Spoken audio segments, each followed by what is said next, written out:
Une situation donc délicate. Le rendez-vous traditionnel du mercredi. Nous allons accueillir maintenant notre invité, le docteur Didier Bondou. Merci docteur d'être une fois de plus présent sur notre plateau. Nous allons d'abord aborder des questions générales. Ce matin, une déclaration de Charles Michel, c'est le président du Conseil européen. Il dit, lui, qu'il a bon espoir de l'arrivée d'un vaccin décembre ou début de l'année 2021. Est-ce qu'on doit prendre cette information avec beaucoup d'optimisme, en tous les cas pour les patients qui sont infectés aujourd'hui, ou les potentiels patients que nous sommes? Je dirais avec des pincettes, exactement, parce qu'attendre un vaccin, avoir une date précise de l'arrivée du vaccin, je crois que personne n'est capable de le dire actuellement. Beaucoup de laboratoires sont sur le coup, et je pense qu'il faut en tout cas pas attendre une vaccination de masse, mais certainement une vaccination ciblée sur les personnes à risque. Et pour le moment, on en est loin. Il y a 6 mois que le virus s'est installé dans nos vies quotidiennes, en métropole, moins ici. Est-ce que vous, les médecins, vous avez appris beaucoup pendant ce temps-là pour le traiter, pour lutter de manière plus efficace contre celui-ci? C'est vrai qu'on a tous découvert cette pathologie, et on la découvre encore. Donc c'est vrai que des choses ont pu être dites à une époque donnée, et des choses se sont avérées fausses. Nous, ce qu'on voit au quotidien, et j'insisterai un petit peu là-dessus, c'est que tout tableau grippal ou qui peut sembler une grippe banale actuellement doit être en 2020 considéré comme un potentiel Covid. Je vois beaucoup trop de gens arriver en consultation qui traînent des petits tableaux grippaux depuis 5-6 jours, donc n'y font pas du tout attention parce qu'on ne sont pas particulièrement fatigués, mais pendant ce temps-là disséminent à tout le monde et viennent au cabinet 5 jours après, on les teste, ils sont positifs. Donc il faut venir tout de suite. Donc je pense qu'il faut vraiment venir de suite et pas sous-estimer les symptômes. Question des téléspectateurs, à quel moment une hospitalisation est-elle décidée par le corps médical?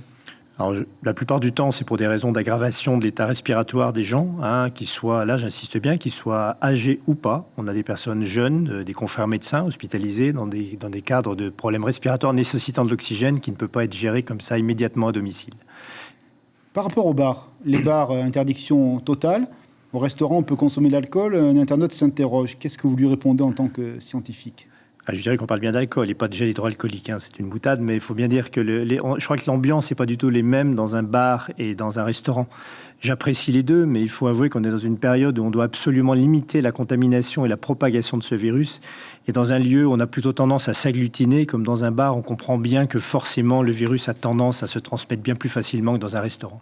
Une question, une dame enceinte, est-ce qu'elle peut transmettre le virus au bébé, au fœtus? Alors oui, pour plusieurs façons. On a eu des cas de transmission. Il y a eu des études de fait là-dessus à Paris, en l'occurrence, au mois de juillet. Il y a eu des études de fait là-dessus sur une femme qui avait transmis via le placenta une charge virale relativement importante via le placenta à son bébé, donc in utero. Après, il ne faut pas oublier qu'il y a toujours la possibilité de le transmettre au bébé lors de l'allaitement. Toujours pareil, si on ne fait pas attention aux gestes de distanciation minimum et une protection avec le masque. Un dernier auditeur, Christian, se pose une question. Où sont les clusters? Est-ce que ça serait important qu'ils soient repérés par le grand public ou plus du tout maintenant? Alors les clusters, certains sont encore repérés par la veille sanitaire, mais on n'en est plus du tout au stade de repérer les clusters, vu que le virus circule partout. Donc où que l'on soit, on est quasiment des potentiels sujets contacts. D'où l'intérêt de garder distance et de se protéger et de mettre le masque. En 20 secondes, est-ce que le test antigénique, il marche bien? Est-ce qu'on peut y faire confiance? On peut lui faire confiance, c'est un plus parce que c'est beaucoup plus rapide et du coup le délai d'action pour nous au niveau de tout ce qui est administratif, arrêt de travail ou pas, est beaucoup plus efficace et efficient. On a des résultats des fois dans les 24 heures. Merci beaucoup pour ces réponses directes aux questions des internautes. On se retrouve la semaine prochaine, mercredi, comme d'habitude, c'est le rituel.